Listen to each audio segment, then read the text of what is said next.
Hello, live from Naples, Florida. This is Options Brew TV Traders Workshop. Today we got Jason De Lorenzo, and we're going to chat a little bit about Voland and where the levels are today with Gamma and Vanna and Charm. And I'm going to read a poem on options. So stay tuned for Traders Workshop.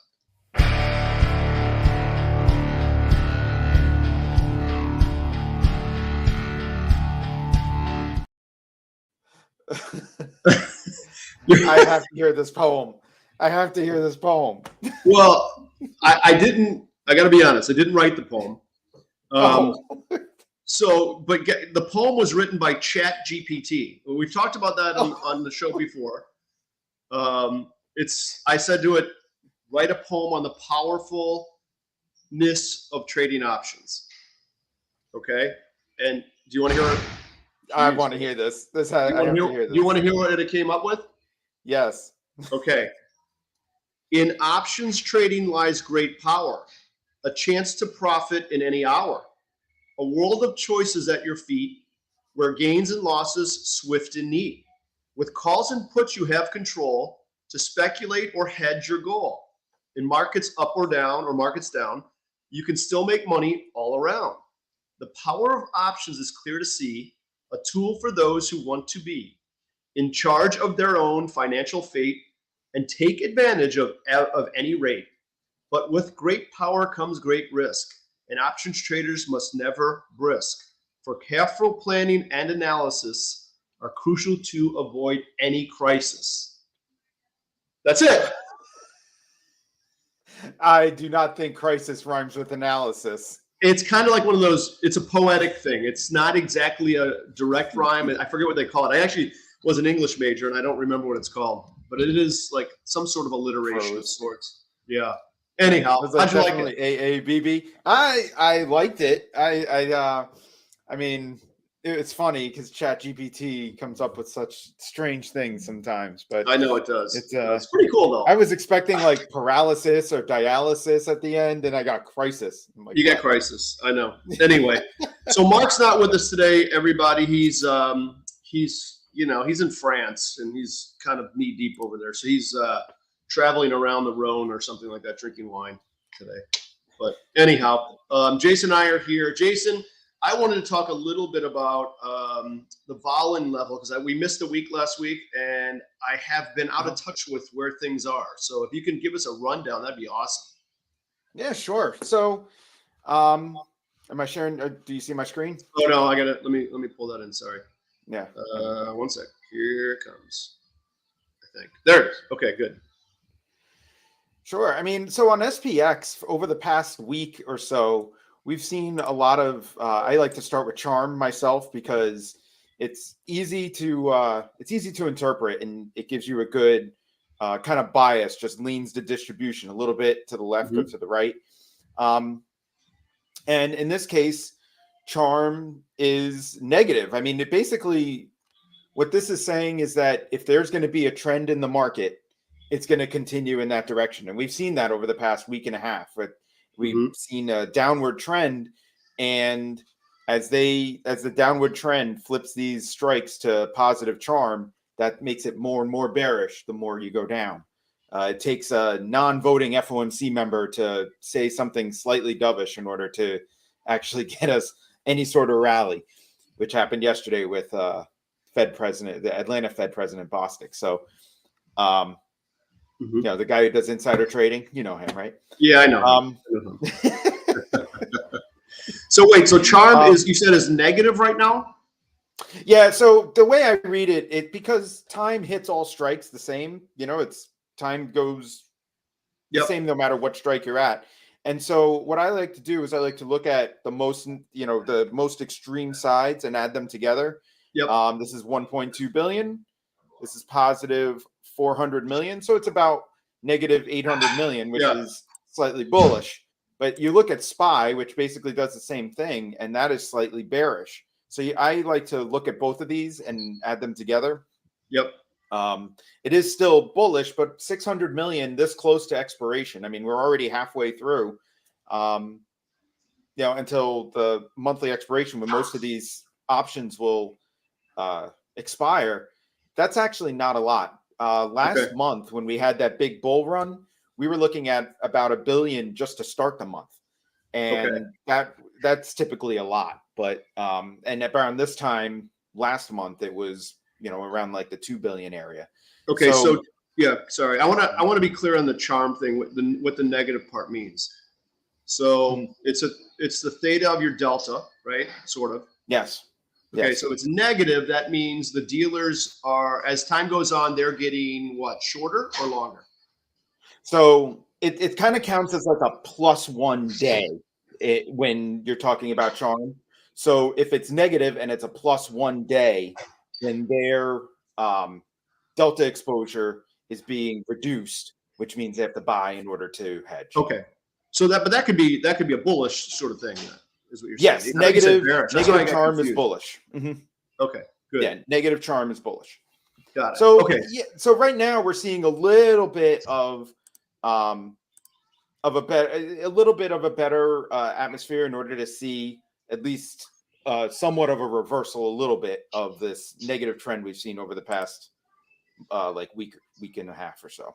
Okay. What's the gamma look like currently? So I'm using delta adjusted gamma because that means positive is buying and negative is selling. Okay. And it kind of looks just like, excuse me, it looks like we can see some whipsaw. I mean, if we go up, dealers are going to be buying. If we come down, dealers are going to be selling. So you could see maybe even a little bit of stronger trend. And considering what the charm is looking like, maybe we might see a little bit of a bounce here in the next week or so. Okay. So and then you have one that's a delta hedge too, right? And we talked about that on a previous show about the notional delta hedge value is. Mark said that it's a small number that moves the market, 1%. And I don't remember exactly what that number is, but is there a big delta hedge out there? Wait, what do you mean? Like, what are what what market dealers have makers to currently cover? holding? I mean, it could be related to charm too, based on as time goes by, or even vanna with the volatility going up or down. Yeah. So I think right now, and you see vanna is positive mostly to the downside. Yep. It's a little bit negative to the upside. So you might, with a reduction in implied volatility, we might crawl to the upside. But if there's like a volatility explosion, we can see a outsized move to the downside. Yep. I think what you mean by how much delta hedging we see now, it's been actually pretty intense. Like there hasn't been much data or anything out there that has been moving markets. I mean, sometimes you get a blip here and there of some manufacturing data or something, but that moves it maybe 0.4% or something like Right. that.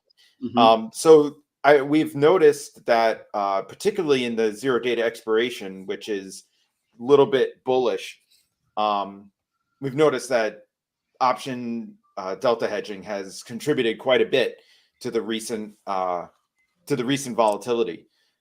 You can see here at 4,000 in gamma. Mm-hmm. I believe it's right here. Yeah, right there. It's been strongly negative for a very long time now. And it's been, there's negative gamma all up and down the chain here. And so when you see on an intraday basis, these big moves in 5 minutes, like all of a sudden we're moving 0.5% in 5 minutes, reversing a trend or something like that. That is kind of reminiscent of this negative gamma area. And we've been kind of hovering around 4,000 for a little while now. So yeah, you get those pretty quick moves lately, and they're just, they put the brakes on and they go the other way, right? Right. Yeah, and it goes out of the way strong. It's kind of it's been kind of a fun couple weeks. I mean, I don't day trade, but I don't envy them either, because if I if I were day trading, you get quickly reversed on. It's kind of scary to think about. You have to like. So where do you think we have to get, I guess, but based on the data? I know this is just your opinion here, but where do we have to get to the upside to kind of clear all this and maybe get to a landing spot? I don't know if that's the right question or word, but you know what I mean. So to get beyond the choppiness of this area, is there a upper level that kind of we Well, look I for? kind of see these two positive gamma areas as a good start. If we can get past 4065 and 4100, that would be good to get into option expiration. Of course, that week has CPI data, I think on Right. 14th of March. So there's always going to be some kind of volatility around there. Yep.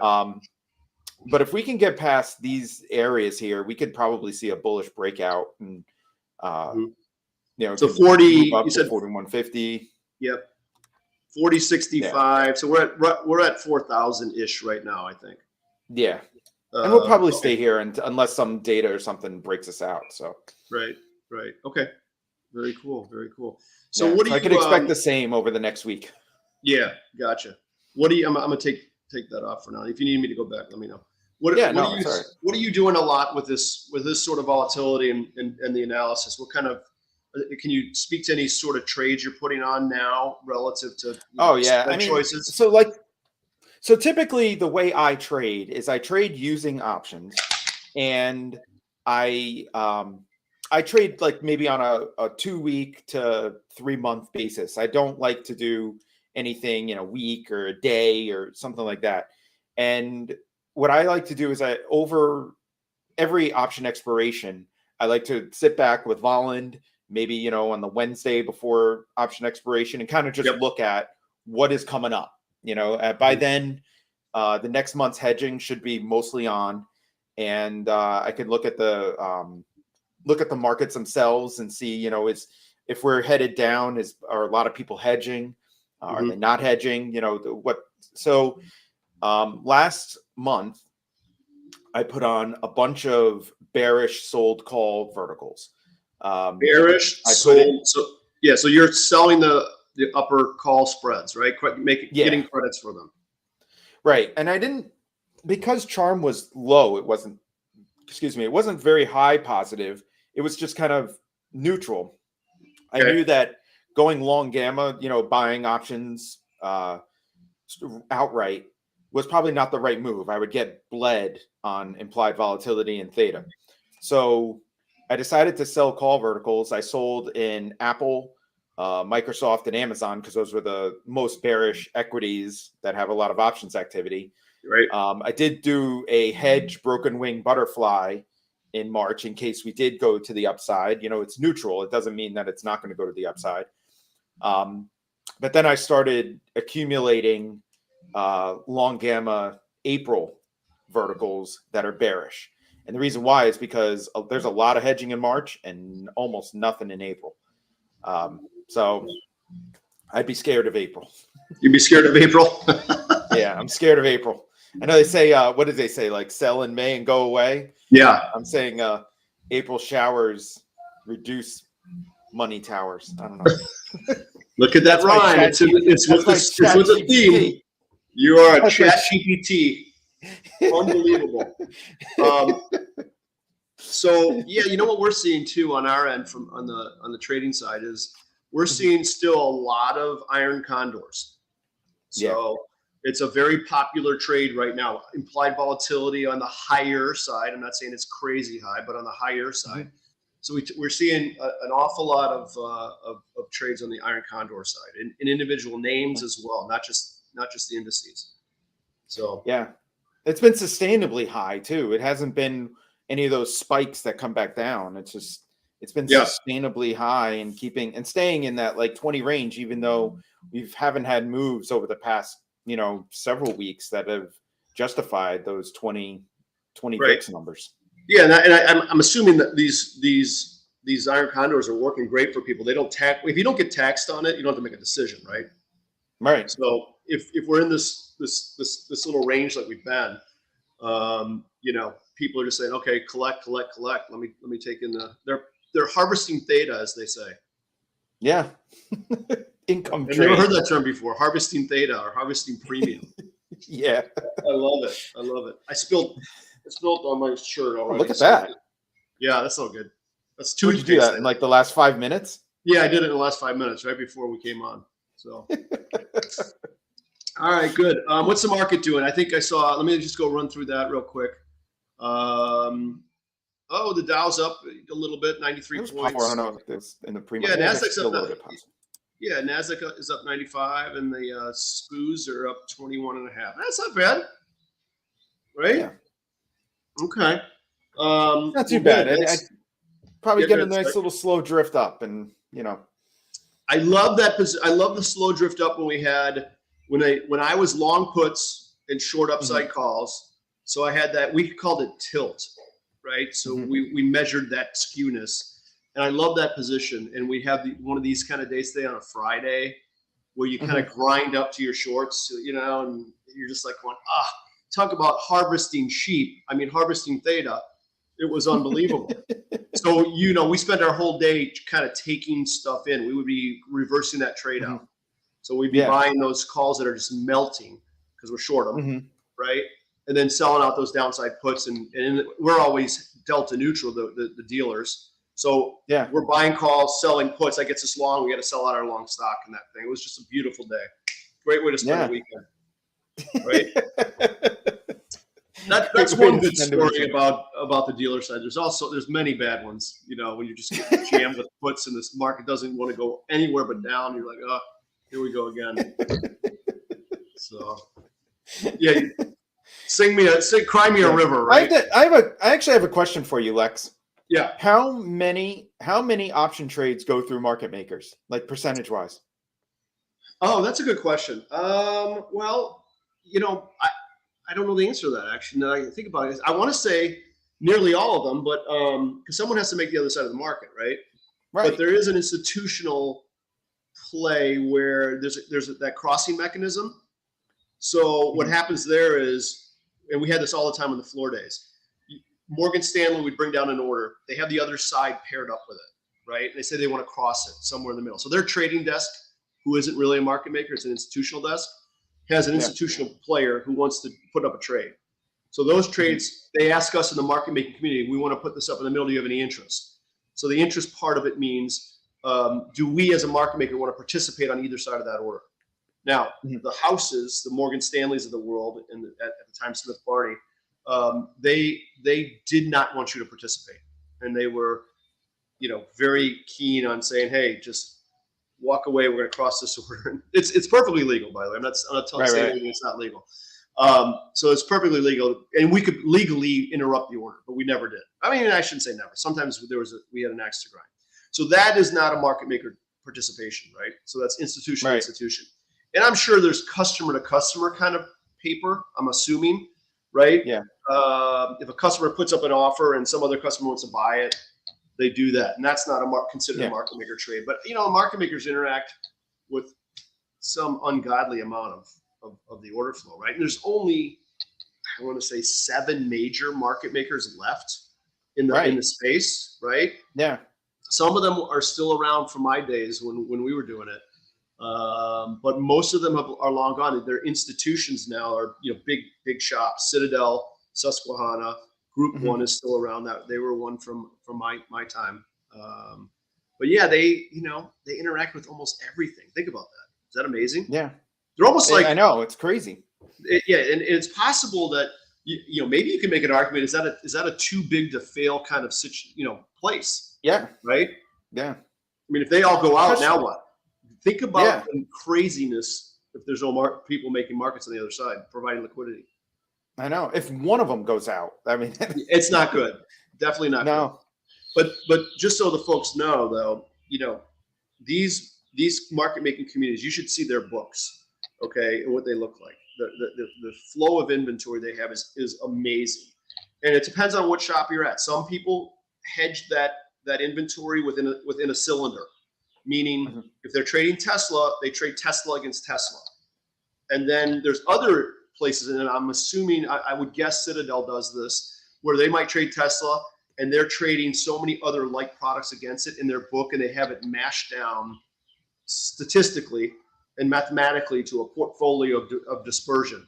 And they Yeah. manage it, they manage that entire book across wide swaths of liquidity.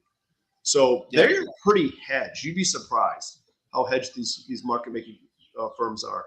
Pretty Yeah. hedged. I mean, that's why I went short on like Amazon, Microsoft, and Apple. They were the shortest of Yep. they were the most short leaning But SPX that we just saw was basically the only thing that was showing bullish for out of like all the top equities. Right.